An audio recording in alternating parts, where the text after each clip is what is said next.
America safe again. C'était le dernier round de cette campagne transformée en vrai combat de boxe avec toujours plus de moyens déployés. Dans son dernier meeting à Grand Rapids, dans le Michigan, un état clé, Donald Trump s'est montré très sûr de lui. If you vote for Lion Kamala, you will have 4 more years of misery, failure, and disaster our country may never recover from. We will make America great again. I love you. Avant de terminer, comme d'habitude, sur le titre YMCA. Quant à Kamala Harris, elle a clôturé sa campagne à Philadelphie, en Pennsylvanie, un autre état clé, accompagnée de nombreuses stars, Oprah Winfrey, will.i.am et Lady Gaga. I cast my vote for someone who will be a president for all. Que se passera-t-il suite aux résultats de l'élection présidentielle américaine aux États-Unis et sur la scène internationale? Deux hypothèses très différentes en fonction du candidat élu. On vous dira tout. Voici le Mac d'Actu spécial élection américaine. C'est donc cette nuit que nous devrions connaître le nom du vainqueur de l'élection américaine, à moins que le décompte définitif soit plus long. En 2020, il avait fallu attendre 4 jours pour officialiser le nom du vainqueur. Mais que se passera-t-il dans les prochains mois en fonction du nouveau président? Nicolas vous récapitule les principales mesures de Donald Trump et de Kamala Harris. Après une campagne électorale riche en rebondissements, digne d'une super production hollywoodienne, les Américains se rendent aujourd'hui aux urnes. Dans les dernières heures, aucun des deux candidats ne se démarque véritablement et seuls certains enjeux cruciaux pourraient faire basculer la tendance. Avec tout d'abord le problème du pouvoir d'achat. Car depuis 3 ans, les États-Unis sont victimes d'une inflation galopante qui a entraîné une augmentation des prix de presque 20% par rapport à 2020. Et même si la situation tend à s'améliorer, une grande partie des électeurs souffrent encore de cette hausse subite. Pour résoudre le problème, Kamala Harris veut créer une économie des possibles en défendant le pouvoir d'achat des ménages de la classe moyenne. Et pour ce faire, elle promet un crédit d'impôt à la naissance, des logements plus accessibles ainsi que des réductions d'impôts pour plus de 100 millions d'Américains en taxant les plus riches. Together, we will build a future where we build what I call an opportunity economy. So every American has the opportunity to own a home, to build wealth, to start a small business. De son côté, dans le but de financer une baisse d'impôts conséquente, Donald Trump propose une augmentation des droits de douane de plus de 10%, qui pourrait même aller jusqu'à 60% pour les produits chinois. Le candidat républicain affirme aussi qu'il a pour objectif de faire des États-Unis la capitale mondiale du Bitcoin et des crypto-monnaies. And under my plan, American workers will no longer be worried about losing your jobs to foreign nations. Instead, foreign nations will be worried about losing their jobs to America. Le second enjeu de taille est celui de l'immigration. Mais pour Donald Trump, il s'agit du sujet numéro 1. Après avoir promis en 2016 la construction d'un mur à la frontière mexicaine, il qualifie aujourd'hui les migrants de forces criminelles d'occupation qui empoisonnent le sang de l'Amérique et promet des mesures drastiques. We are going to start the largest mass deportation in the history of our country because we have no choice. It's not sustainable. L'immigration est un sujet sensible chez les démocrates, étant donné que le nombre d'entrées illégales sur le territoire américain a explosé fin 2023. Kamala Harris, qui avait soutenu un projet de durcissement de la politique migratoire de Joe Biden, estime qu'il faut des conséquences pour les personnes entrant de manière illégale. I reject the false choice that suggests we must either choose between securing our border or creating a system of immigration that is safe, orderly, and humane. We can and we must do both.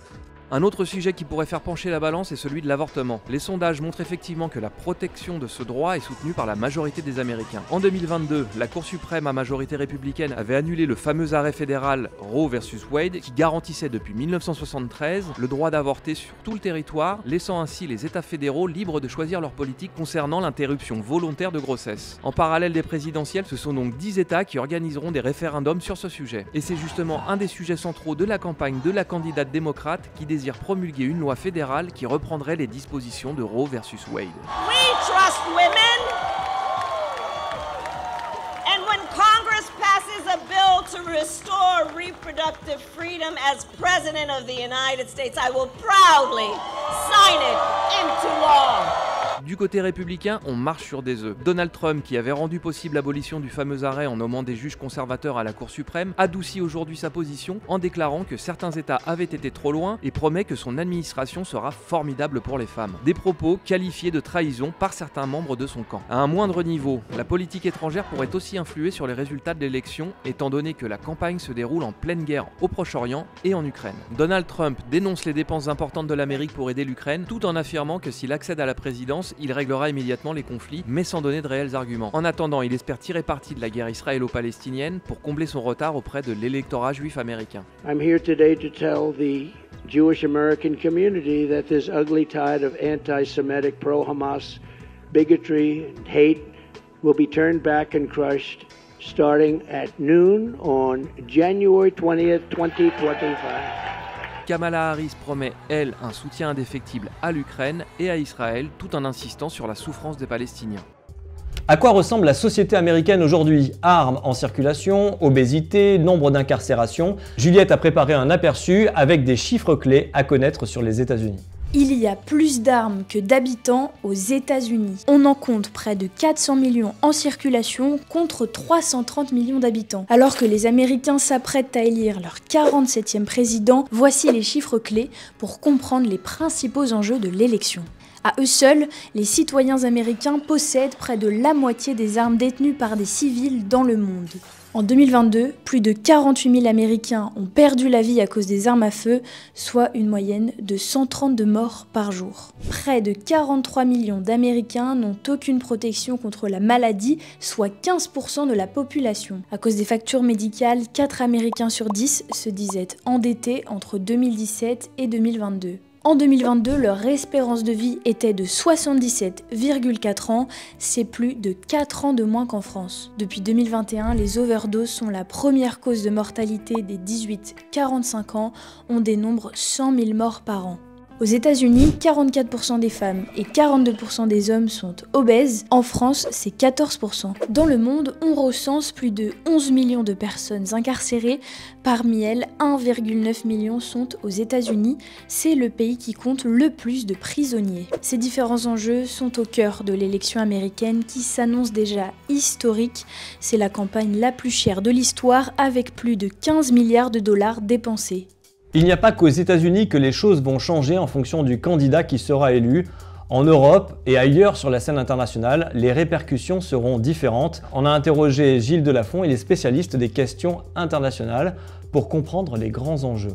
Il va également nous expliquer sur quoi l'élection devrait se jouer. Cette élection américaine est effectivement l'une des plus disputées de l'histoire des États-Unis et elle va s'articuler autour de 3 thématiques. La première thématique, c'est l'économie qui va bien, mais curieusement qui est perçue comme n'allant pas si bien. Kamala Harris n'a pas su vendre le bilan économique de Joe Biden et ce thème de l'économie pourrait profiter à Donald Trump.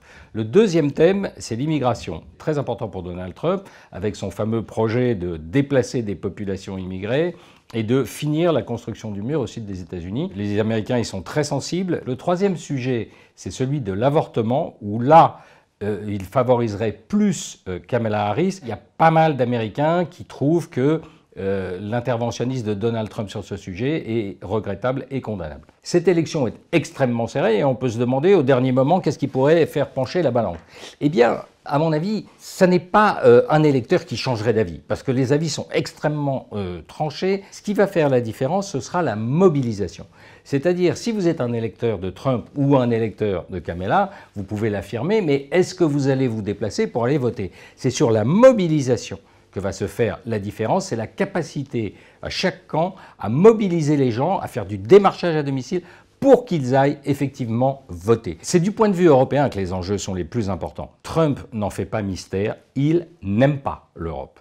L'Europe, c'est un continent qui dépense trop et qui ne paye pas sa part au sein de l'OTAN. Si l'élection de Trump peut être problématique pour les États-Unis, pour l'Europe, elle pourrait effectivement réveiller un petit peu le continent, parce qu'il sera contraint face aux mesures décidées par la nouvelle administration américaine de se renforcer, d'adopter des positions communes, de développer une industrie de défense, de développer un système boursier uni, de prendre des mesures qui fassent d'elle une vraie Europe puissante, ce qui n'est pas le cas aujourd'hui. On peut donc, dans un scénario, je dirais, du pire, penser qu'effectivement, une élection de Donald Trump pourrait donner un véritable coup de pied aux fesses au continent européen. Voilà pour aujourd'hui, suivez-nous pour rester informés sur YouTube et sur nos autres réseaux. N'hésitez pas à commenter cette actualité particulière et abonnez-vous pour rejoindre notre communauté qui compte déjà 1 million de followers à travers les différentes plateformes.